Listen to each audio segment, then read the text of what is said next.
Hey, welcome back. On this episode of the Mindful Money Podcast, I'm chatting with Abby Davisson. Abby has dedicated her career to helping other people achieve their goals, first as a social innovation leader, and now an author and entrepreneur whose work has been featured in Fortune, the Financial Times, Wall Street Journal, Harvard Business Review, Fast Company, among others. She co-authored the book Money and Love, an intelligent roadmap for life's biggest decisions with Stanford professor emerita and labor economist Myra Strober.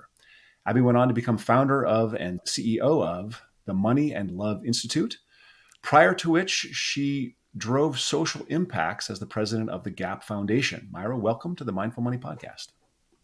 I'm so happy to be here, Jonathan. I'm excited to have you. So first, where do you call home? Where are you connecting from? I live in San Francisco in the geographic center of the city, so right near Golden Gate Park.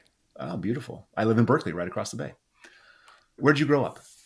I grew up on the opposite coast. I grew up in suburban New Jersey, and as soon as I could make my own decision about where to live, I've gravitated to cities. So went to college in New Haven, at Yale on the East Coast, and then moved out to California after college, lived in San Francisco, and spent a few years in New York City, but mostly have been on the West Coast ever since college. Yeah.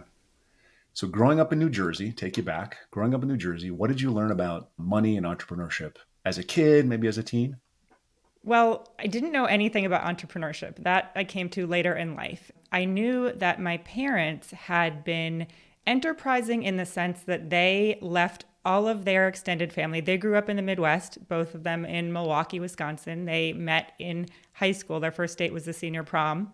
And right before I was born, my father had the opportunity to take a job in the national office of the nonprofit where he was employed, the American Lung Association. So they moved when my mom was 8 months pregnant to the suburbs of New Jersey, left all of their friends and family and network for a job that was a bigger opportunity and a chance to pursue dreams in a different way than they could from the Midwest. But so I knew that it was possible to make dramatic changes in life, but I didn't grow up in a family that talked about money a lot. And so that was something I had to come to through different set of experiences.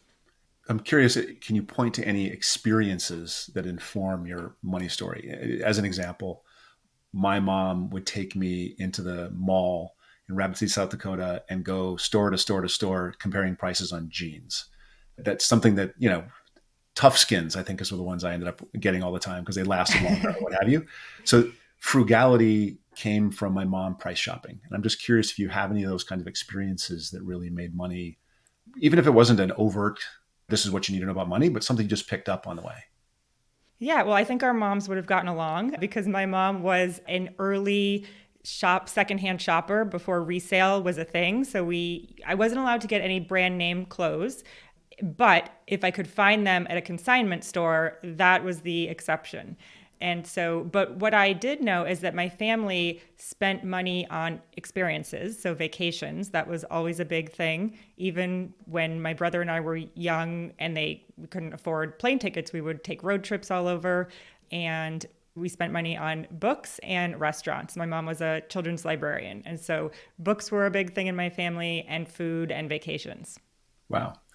I mean, you experience other people's lives through books. You had some vacations. I mean, this whole idea of experiential, spending money on experience as a path to happiness is what the psychologists talk about now. So your parents were way ahead of the game, it sounds like. They were in a lot of ways. Very cool. So before we look at Money and Love and the book and the Institute, what did you do before writing the book? Let's just bring us up to that place. So before writing the book, my career was focused on social impact, as you said. I worked in all three sectors. So I had spent some time as a nonprofit consultant right out of college. Then I spent some time in the New York City Department of Education in the country's largest school district, and then wanted to get involved in a lot of the schools that we were working with in that district were partnered with third parties, so a company, a local law firm, for example, or a science museum. And I really loved the idea of cross-sector partnerships. So I went back to graduate school to get an MBA. I had nonprofit experience. I had public sector experience. I had no corporate experience. So I went back to graduate school, got my MBA, and that is where I met my co-author. I took a class with her in business school. She also oversaw the joint degree with the education program, which I was enrolled in as well. So I met a guy in business school who we actually took Myra's class at the same time when we were second year students in business school, and we were facing graduation. We had to make big decisions about, do we look for a job and accept a job in the same city? Do we move in together if we end up in the same city? And Myra's class was this petri dish that really forced us to have a lot of difficult conversations about money and love before we felt entirely ready to. What was the name of the class? I'm curious. It was called Work and Family. Okay. And so did you immediately say to her, like, you graduate, hey, we should write a book? Or how did you come together to write the book? Yeah, no, not at all. The book was not on my radar. But what I had done with my boyfriend at the time was really look at, we were making these big life decisions, as I mentioned, and she had shared in the class a surprising piece of data, which is that couples that live together before they get married have higher divorce rates. And that seemed very surprising to us, counterintuitive even. And so we wrote our final paper looking at why that was the case, if anything could be done to avoid it. And yes, it turns out that there is something that can be done to avoid those negative outcomes, and that is being intentional. So if you are deliberate about talking about merging your lives, your career ambitions, your finances, your approach to household chores, then those negative outcomes go away. The problem is when you slide into the decision versus decide. So we had written this paper together. We did decide to live together. We got engaged the following year. And we were working. We had different jobs. My husband was working in finance. I was working for a nonprofit. And Myra invited us back as guest speakers to her class for about a decade, actually, after we graduated. And one day after she retired, she told me that she wanted to write a book on the class. And I said, that's a great idea. It has been so helpful to us. At this point, we had 2 young kids. We had changed jobs a number of times. I was working at the Gap, as you mentioned. And she said, yes, this is my plan. And so we had lunch about a year after that. And I asked her how the book was coming. And she told me that she had not written a word. And I said, well, it's a big project. Maybe you need an accountability partner. And I didn't have myself in mind. What I had in mind is I had just started the first employee resource group for working parents at the Gap. And I did it with the partnership of a working dad on the legal team. He was a lawyer. And it was so helpful to work with someone to get this big project off the ground. And so she looked at me and she said, you're absolutely right, but I need more than that. I need a co-author. And you have been putting the practices and the lessons of the course into practice in your own lives for the past decade. You'd be the perfect person to write this book with me. And right then and there, I said yes. And we violated the first rule of our book, which is never make big life decisions in an instant. But we had known each other for over a decade at that point. We knew we had complementary perspectives. And so it wasn't as impulsive a decision as it might have seemed. Yeah. So why is the message important now? There are so many trends making the message important now. I mean, the first is that we're living longer than ever. So demographers estimate that people who are born today, the majority of them will live to be 100. And so you need to be that much more intentional to make sure those extra years are a gift and not a burden. Say that again. We always hear average life expectancy being low 80s. Say what you just said again. I want people to hear it again. Yeah, so children born today, a baby born today in the Western world has a majority chance of living to be 100. Yep. All right. And yeah, that's exactly. Another 2 trends I would mention is the trend towards dual career couples. So if you look at couples overall, with kids, about 2/3 of them are both working outside the home in the formal paid workforce. For millennials and younger, it's close to three quarters. So more and more, you need two incomes, especially in big cities that are expensive, right, to be able to make your life work. And if you have ever known anyone who is combining a full career and a full family life, it takes a lot of intentionality to make sure that that arrangement is working for everyone involved.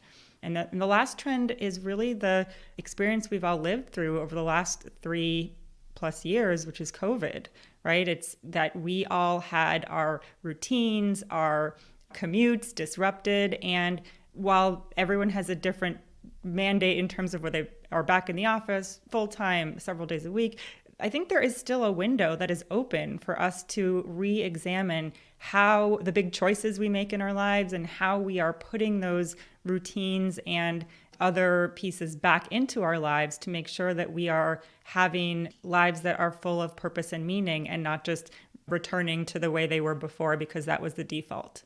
Yeah, I've had this conversation privately, but the idea that the positive out of the pandemic is we're questioning that value of, 80-hour a week grind, 60-hour a week grind. We're questioning the value of that. And I think that's a really, really good set of questions. I think you and I both asked those questions. So I'm good to see that culturally we're asking the question as well. So we're often told, and I kind of bought this until I read your book, we're often told that some decisions are money decisions and some decisions are love decisions. So how does your research say this is wrong? And well, I bought this too before I took Myra's class. I had always been taught to be very strategic about my career and analyze it and think through it rationally. And when it comes to relationships, really follow my heart, right? And not let money interfere with relationships because that's materialistic. But the aha moment I had in Myra's class was understanding that all big life decisions, whether it's moving across the country to accept a job or moving in with someone because you are excited to take your relationship to the next level, have a component of money and love to them. And if you make them in a siloed way, you are more likely to make a decision that you regret because you're not thinking holistically and not acknowledging the fact that money and love are inextricably linked. So this is a total aside. And so this is probably going to come out of nowhere. I've been married twice. First one in divorce, obviously. Both times I was married, before we were married, we had a short class. Like, I think the second time there was an evening at a church with not a minister, but somebody that was saying, this is what it means to become a couple. You're going to think about kids. You got to have conversations about. So do you think we do that anymore? Do people prior to marriage go through that kind of conversation? Was that just religious? Did that help in this money love conversation, do you think? It doesn't happen anymore. Do you know what I'm talking about? I do. No, I don't think it happens enough. And I have had people who come up to me and my co-author, after we speak and say, I was fortunate to take this class through my church or this class through my place of worship, but many of my peers didn't. And they didn't have the conversations we had because we had taken this sort of course and we're still together and they're not. And, I think there is data on the fact that we are less connected to places of worship as we once were as a society. And there hasn't been another institution that has stepped up to fill that role of kind of premarital counseling or advising couples. I think what we have is a proliferation of therapists that are available to step in when it's almost too late, when things reach a crisis. But we don't have that same sense of working on your relationship is like going to the gym, right? There's a very kind of, I don't want to say preventative because it's not inevitable that problems will develop, but there's this sense of it is part of your relationship wellness to be talking about these issues and to have regular reviews, if you will, just as you would in a business context. And so I think it's great that you had that opportunity. My husband and I obviously took the class, and then we also did a class through our synagogue when we were engaged. And I think both of those experiences really helped us lay the foundation for the types of conversations we've been having since then. Yeah. It's sort of when you start out with, do you want kids? I want two. No, I want three. And you have the argument before you're married. That's actually, I think, a big positive. It teaches you how to argue before you're married, right? Absolutely. So the book goes into the big decisions, the really big things. Do you have kids? Where do you live? There's some really big decisions that are chapter by chapter in the book. And I want everyone to get the book and read the book. But can you describe the 5 C's, the approach you developed to evaluate all decisions, whatever comes up, even if it's not in the book? Yeah, absolutely. So the 5 C's is our framework for how to approach big life decisions, as you mentioned. And it was not originally part of the course. So when Myra was teaching it, there was no framework. But as we were working on the book, we realized that it wasn't enough to just give people a set of information and stories, both of which we do in the book. What we really wanted to do is develop a flexible but sturdy framework they could use to apply to any big life decision, because there are certainly decisions that are going to come at you that are not covered in a chapter of the book, right? We tried to hit all the big ones, but there are, lots of others that are inevitable and that we can't all anticipate. So I'm happy to talk about the 5 C's, and I'll run through them, and then maybe we can go into depth on one or two if you want. So the first is clarify what is most important to you. The second is to communicate with the other person or people involved in the decision. The third is to consider a broad range of choices. The fourth is to check in with trusted resources. And the fifth is to consider a broad range of consequences. So that's the one that always, I think, trips people up is the second one. So what is the advice on the second one? You're so right. I think communication is very tricky for a lot of reasons. There are a couple of things that trip people up. One is that it's very daunting to share your deepest, darkest desires with someone else, even if it's a longtime partner. And so often we want to put that off. We want to wait until, in my co-author's words, you're standing at the edge of a tall diving board and you want to wait until the diving board gets lower. But the thing is, it never does. And so it's actually better to communicate earlier, because what your goal is to share what's important to you with someone else, hear how that lands for them and what's important to them, and actually allow yourself to be influenced by what they say. So we've all communicated where you're sort of just waiting for the other person to talk so you could continue to make your point and really nail all of the key convincing arguments that is going to push them over to your side. But what we mean in communicate is to share how you feel, hear how they feel, and then allow that to help you re-clarify what is important to you. And so communication is about listening just as much as it is about talking. And it's about finding the right time and place for the conversation. So I don't know about you, but often, even though I wrote this book, my husband and I will sometimes find ourselves having conversations about moving, for example, as we're brushing our teeth, getting ready for bed at night. And that is the worst time to have this conversation, because all of a sudden you go to bed and then your mind is racing and you're like, I can't fall asleep because we just started this conversation. It's a terrible time. Or when we're trying to get our kids out the door in the morning to go to school, like, oh wait, there's one thing I forgot to mention, which is there's an open house, right? And so that is also not the time to have that conversation. So it's really about making an appointment as if you might for a business meeting, right? I'd like to talk about moving. Can we talk about it this weekend? When might be a good time for you? And so, even something as simple and seemingly, inconsequential about planning ahead for this conversation can make all the difference in how it goes. So which of the other 5 do you see that you think is the next one that trips people up, and comment on that one? I actually think it's the first C, which is clarify what is most important to you. And there's a couple reasons why it trips people up. The first is that our wants are so powerfully influenced by what other people want. And so, if you were raised by parents who set an example, whatever it is, of, frugality you mentioned, right? You might hear your mom's voice in your head every time you go to the store of wait, have you checked that other store? Or have you you're buying a house for how much, right? And so, it's hard to tune those voices out, but you have to tune them out or find a way to turn down the volume so that you can really deeply understand what you want. So that's an important piece. And, the other thing is just there's such powerful pressure in society to check certain boxes, right? To get married or have kids or climb the career ladder. And so it's not just about what our peers are doing. It's about, this what we absorb from, capitalism or living in America about what we should want, that you also need to find a way to, acknowledge and then figure out, okay, but what does that mean for me? And I think the first C is the hardest, but once you do it and you do clarify what you want, it allows the other C's to flow that much more easily. Absolutely. Amen. Absolutely. We talk about this as a financial planner. You talk about this, we write the plan, prioritizes and offers us trade-offs. And when we understand the trade-offs that we want to make, it's so much, everything just, we know how to invest. We know how much we have to save. We know how the rest of the plan just writes itself once we know what we really want. But people don't spend that time being introspective. So we referenced this earlier. There is a historical decline in people being part of organized religion. And I think that's where people found introspection before. So outside of that, where do you think people find a place to really understand? How do people really connect with that clarity if they've never learned at all how to be introspective?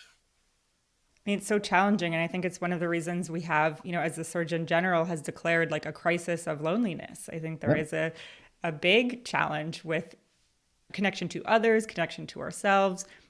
One thing living in Northern California that I think really helps is nature, right? I think getting into a place where you feel small relative to what else is out there, I think enables introspection. It's one of the ways that my husband and I have found to have our most effective communication is on hikes. There's something about being outside, away from the clutter of, the dishes in the sink and the laundry that hasn't been folded, that allows us to think more expansively. And it also, when you're walking side by side with someone, even if you're just walking on your own, but especially when you're communicating with someone else, there's willingness to be vulnerable because you're not looking deeply into each other's eyes. Like I always say this is like why your kids will tell you things in the car when you're not facing them. They're like talk to you in a way that they might not share at the dinner table because you're not meeting each other's eyes. So I think that there's value in, even if you don't live near, miles of hiking trails, just going outside for a walk, leaving your day-to-day office or home and spending a few minutes, thinking about whatever that question is that is top of mind for you, that is keeping you up at night, that you want to get a little bit more clarity on. Yeah. I love it. One of the things our therapist suggested that we should do is we should walk more often. We should go for walks, my wife and I. So totally on point. Well, what are some of the most important decisions that young people need to consider before they get married? Well, people are getting married later in life. So even young people now are getting married later than young people did several decades ago. And certainly, when my co-author, who's in her 80s, was getting married, that was, in her 20s. And I got married in my late 20s, but that's now, there are people older than that considering marriage for the first time. And I think, what's most important to do is think about the kind of career that you want and talk with the person that you're thinking about spending your life with about the kind of career they want. Because there are a lot, especially if you want kids. You mentioned, this question of like how many, and, if you came from if you're a single child and you just want one, and your, prospective partner came from a big family and they want four, like there's a big difference between 1 and 4. So you might want to hash that out before you get married. But I think, what trips a lot of people up, especially given how individual our caregiving is in this country, right? It's very much dependent on the nuclear family to provide childcare. It's not something, other countries have different approaches. The United States really puts it back on the individual. And so often that means in a heterosexual couple, that care falls primarily on the woman, and that might have implications for her career. And so often I mentioned, not sliding into the decisions, but deciding. That is a very slippery slope. And I've seen it happen to a lot of friends and contemporaries of mine where, again, in a heterosexual couple, the mom will say, well, I'm just going to step out of the workforce for a year or two because it's really hard to find, childcare for newborns and infants. And so, and then, then it becomes a little harder, and actually then they're more active and they're toddlers. And so you're like, oh, I want to, take them to all these different classes and, before they enroll in preschool. And then maybe the preschool isn't full time and it's not a great time to get back to work. And suddenly you're out of the workforce for 5+ years, which is, makes it a lot harder to go back. So I think you're probably not thinking about that at all when you are getting married or excited about spending your life with someone, but it happens so quickly. And if you're not very clear with each other from the beginning about what kind of career you're interested in, how that will mesh with having kids, those are the types of things that get really challenging to address later on down the line. So I'm assuming that a lot of people make the decisions without thinking it, and then they regret it later. So what are some of those really common or the most common regret that you've witnessed in the research? Yeah, I mean, well, what's known, there's been a lot of research about people at the end of their lives, and what they most regret is not living a life that is authentic to themselves, but trying to follow a path that was expected of them or that they thought was their path, but then they realized, oh, that actually wasn't my authentic path. It was just that, again, what we were talking about before, I was going up the career ladder and I never stopped to say, is this the right ladder for me, until it was too late. And so the research shows also that people regret risks they didn't take. It's not that they regret, oh, I wish I would have spent longer in the office, or I wish I would have not gone on that big vacation because it really was expensive, but it's the risks they didn't take, the opportunities they turned down because they felt like they were too busy, that are what they dwell on. And so, a lot of what we are trying to do in that clarify step is help people understand, help people do that thinking before it's too late, help people make the decisions proactively so that they can pursue the things that are meaningful to them, that are going to fulfill them, and not wait until it's too late or they run into a health crisis or some other concern that doesn't allow them to pursue those dreams. It just struck me that there's a lot of other research that talks about how we don't really know what we want. Do you know what I mean? It's like, so you get introspective, you get clarity, figure out what you want, you go 3 years down that path, and you go, not really the path I wanted. How does that factor in to, do you go back and get clarity again? What's that process? Yeah, so the framework is very iterative. It is laid out in a linear fashion and there's 5 steps, but it is not that you do it once and then you check done. It's very much that you think you want something, you have some, get some data, realize, oh, that wasn't it. We clarify. And so, a couple things that can help you get that clarity if you don't know what you want. 2 suggestions. One is to pay attention to what you have outsized emotional reactions to. Because sometimes what is helpful as a North Star is understanding your core values in all of this. And one way you can do that is by looking at a set of values and saying, circling the ones that are resonant for you. But another way to do it is to, as you're going about your life, you're reading an article, you're watching something on the news, you're listening to a podcast, and somebody says something and you're like, what? Like, that's not right at all. Or like, I can't believe that. Or, just something that is kind of startling to you. And that is likely because it touches on a nerve that is connected to a core value for you. So that can be very informative. And the other thing that's informative is jealousy. Right? If you see someone and they have something, and I'm not talking about, oh, they have a fancy car and I want a fancy car, but it's like the writer Gretchen Rubin talks about this, that when she would read, she was a lawyer, trained as a lawyer, clerking for a Supreme Court justice. So obviously, doing pretty well on the lawyer track. And then she would read her class notes from her law school or college. And there were people who were writers, and she would feel intensely envious of those people. And so that was interesting data to her to say, oh, well, maybe it's not law that I'm interested in. Maybe it's writing. And so as it turns out, yes, she's very good at writing. And so now she's pursuing that path. But one of the ways that I knew I was interested in entrepreneurship is that I was like hiring people to help us with various, things in my personal life. And I was, so intrigued. I mean, I wasn't jealous, but I was like so interested in their personal stories of what led them to entrepreneurship. And they'd, be helping us, for example, like streamline our house when we were getting ready to have our second kid and we needed to turn an office into a nursery. We had to hire people because it was so hard for us to figure out like what to get rid of. But these 2 women founded a company that helped people streamline and minimize. And I was like interviewing them about their personal story of like what led them to leave their corporate jobs and start this company. Because at that point, I didn't know that my path was going to lead to entrepreneurship, but I was so interested in how they got into it. And then that gave me information to file away. And those are the ways that I think people can get a little bit more clarity, even if it's not like a light bulb moment for them about what they want. it's not a light bulb moment, but it's something that lights you up. I mean, it literally creates curiosity. It's like, oh, what is this about? I want to go deeper. Wow, note that, because that's something that can become something. Yeah. There's a ton of noise out there, and I ask every guest to simplify it for us. Let's say you met a young couple, they're thinking about one of the big decisions, having kids, getting married, whatever. What is one thing that they could do today that would, like, right away, that would help them make a better decision? And then the flip side of that is, what is one thing that they're probably really concerned about that they can just ignore, something they should let go? Those are great questions.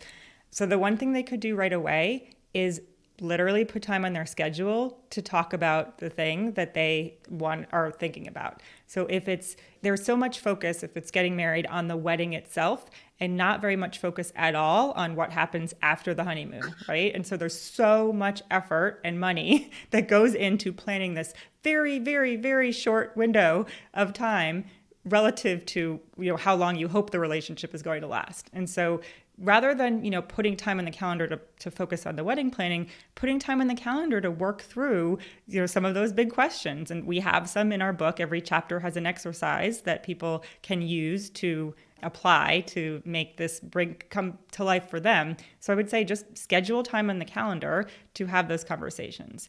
And I would say what they should ignore is all the things people are telling them that they should be focused on, right? That's the noise. That's like what you have to tune out. I mean, I'll give you a very silly example, but when my husband and I were getting married, we live in San Francisco. At that point, we were in a small apartment. We're still in a pretty small footprint home. And there were people around us who were horrified that we were not registering for China. And we were like, we don't, we have dinner parties, but like they're happy to have them on our IKEA plates. And like, this isn't important, but like it was very important to some people around us that we do this. And so we registered for China. I mean, it is one of the things I regret, because it is just like now taking up space in our home. And it's sort of like, we feel like we should be using it more. We're not. I mean, it's such a silly example, but it's one of those things where I had an instinct that wasn't really the right thing for me. I didn't trust the instinct. I listened to the people who were playing the tapes in my head about like, you're not going to register for China. And yes, so that's something they could tune out. I'm cracking up because we did the exact same thing. We were like, we don't need China. Who uses China? And yet here we have China. And then we inherited more China. So we have 2 massive boxes of China that we never use. It's just, it's very funny. Just before wrapping up, I like to come back and ask a couple more personal items. We start personal, we kind of get into the stuff, and then I want to ask something personal again. So what's the last thing you changed your mind about? So my husband and I have a practice of having an annual review. We call it our summit. And so we have these weekly meetings. They're very logistics focused, like who's going to do pick up and drop off on which days. We have 2 young kids, right? And so we make the time to have an annual review so that we zoom out and we have, we talk about kind of the big rocks, if you will, the big priorities that we have in life. And so we did that a couple weeks ago. And I had gone in thinking that, I had some things that I thought were going well, and he had some things that he thought were going well. And through the course of that conversation, I realized that something I thought wasn't going well, which is, you don't even need to know the details about this, but just some things about our new routine. Our younger son switched schools, and so we're sort of mixed up all the routines in our house.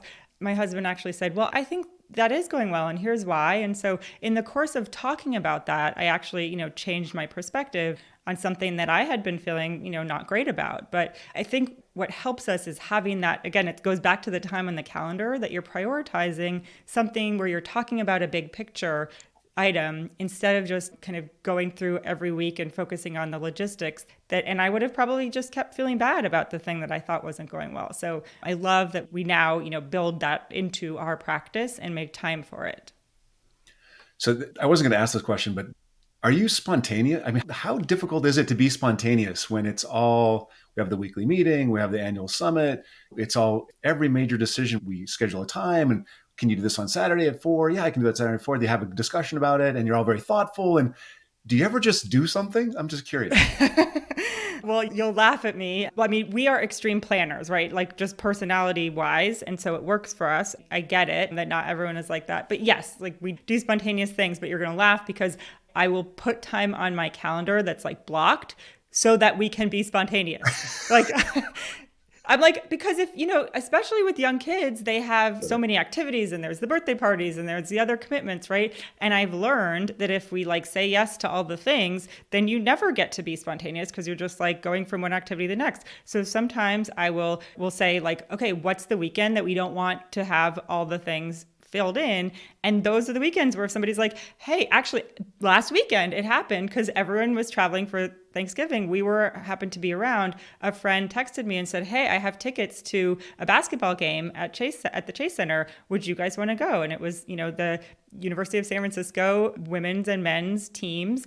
And my kids had never been to the Chase Center, and my husband actually hadn't been either. So we all went. And that was because we had nothing on the calendar, and it was great. But we are an extreme example. I totally acknowledge that. And people totally laugh when I say I have to schedule a time to be spontaneous. I think my wife and I are very similar, which maybe says something. I don't know what that says. But so do you find yourself like Thursday at 5, we have this block of time to be for spontaneity, but then a child's birthday gets scheduled Thursday at 5, so you have to move your spontaneous time to a different day? Yeah, I mean, it's a constant whack-a-mole Yep, of it like is. It's a the activities. counter problem. One last thing. Is there anything that people don't know about you that you really want them to know? Yeah, I think what I feel very strongly about is, so my mom passed away in 2000, and she was a children's librarian. She loved what she did. And I always thought of my dad as my career role model. He had the big corporate job or the big nonprofit job in the fancy office in New York City. And I climbed that ladder for a long time. And what I recently realized, and what is driving me now, is that my mom is actually my career North Star, because what she said about her job is that she would say, I can't believe they pay me to do this. She would get to go in and introduce kids to books and have cocoa parties so they would come to the library and see libraries and books as welcoming places. And so I think it's okay for you to come to your North Star later in life. But when you recognize it, you really need to prioritize and clear a path so that you can follow it. And that might be scary, right? I let go of a very big job, a trapeze that was very comfortable, to grab this other trapeze. And it's more uncertain. I'm not sure how this leap will turn out, but because I followed the process that we laid out in our book, I feel so much more confident about that leap, even though I don't know what the outcome will be. That's beautiful. How do people connect with you? Where do they find you? Well, I am on LinkedIn. That's probably the best way to find me. And LinkedIn also has links to my newsletter, which I write every week, and our book website, moneylovebook.com. But the best place to find me is on LinkedIn. Abby Right. Davisson. Abby, thank you so much. I'll put the link in the show notes for sure. Thank you so much for coming on. This has meant a lot to me. I've enjoyed laughing with you and being like planners in the world of not planners. I think that's very fun. So thank you very much for coming on. Oh, it was a pleasure to be here. We'll have to have a tea on our China sets someday. Someday.